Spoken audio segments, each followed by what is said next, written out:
Should you quarantine your fish? And if so, how does one go about it properly? This is one of the most common questions we're asked here at dansfish.com, so I want to get into it. First, what is quarantine? What quarantine means is keeping a population separate from another population to prevent the spread of infectious disease. We often conflate quarantine with medicating, two totally separate things. So what quarantine actually means is I'm going to take this population of new organisms, keep it separate from my population of established organisms for a while to make sure it doesn't have a disease before I mix them together. It doesn't have to do with medicating, it just has to do with separation and observation. Sometimes when we're quarantining though, we find issues and then we have to medicate. First, let's talk about quarantine. So why would we quarantine? Well, let's say that you have this prized aquarium in your living room. It's beautiful, it's big, it's got fish in that you've had for a long time. Everyone's getting along beautifully. And then you go to your local fish store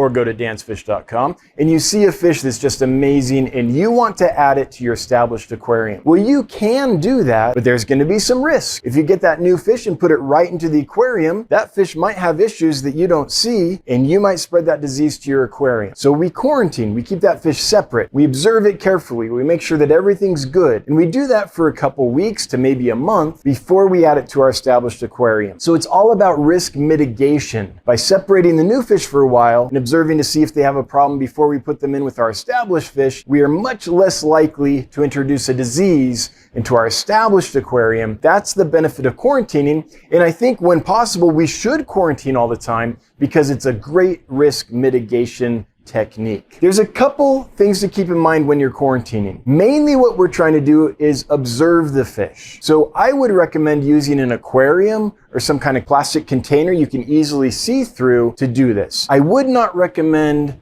something like this. These are popular because they're cheap, they're easy. You can go to Home Depot or whatever big box store you have and just grab one for cheap. The problem is you can't see through it. So it's going to be really difficult to observe the new fish to see if a disease is developing, to see if their behavior's off, to see if something's going on. Whatever method of quarantine you do, I would recommend using a container you can easily observe the fish in. And there's two main methods of quarantine, two setups. The first, my favorite, is a permanent setup. This is an established ecosystem. An aquarium that has nitrophine bacteria is not going to experience a lot of parameter changes. That's what I like. The reason I like it is because setup number two has a big problem. That is a temporary setup. That's you take a fresh aquarium, add water to it, and shortly after put your new fish in. Or you take your plastic container, you add water to it, and then you put your new fish in. Maybe you add some filtration and things like that, but it's a new system. It hasn't gotten established. It's not steady and stable, and it's going to experience major fluctuations in water parameters as everything settles in during the quarantine process. Those fluctuations in water parameters kill a lot of new fish. In fact, this is the main problem our customers have with our fish. Almost always, when a customer's gotten a fish from us and it looks healthy and happy and they're excited and they put it in their quarantine tank, then a few days later,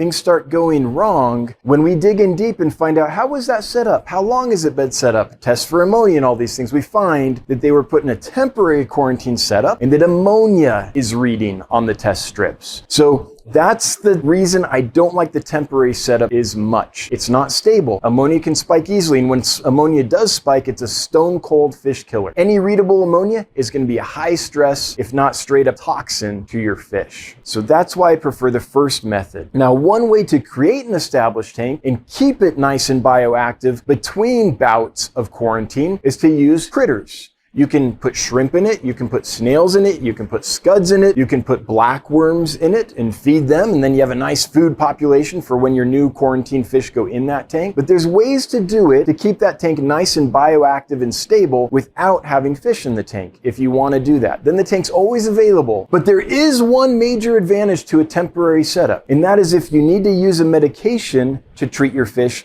that would wipe out the biological system in a permanent setup. For example, certain antibiotics can do that. Copper can do that. So if you have new fish and they develop a disease and they need to be treated with certain antibiotics or copper, then maybe you do need a temporary setup. If you need to use a temporary setup because you need to medicate your new fish, I would highly recommend testing twice a day for ammonia. Don't feed during that process so there's no metabolic waste being generated, and keep an eagle eye on those water parameters.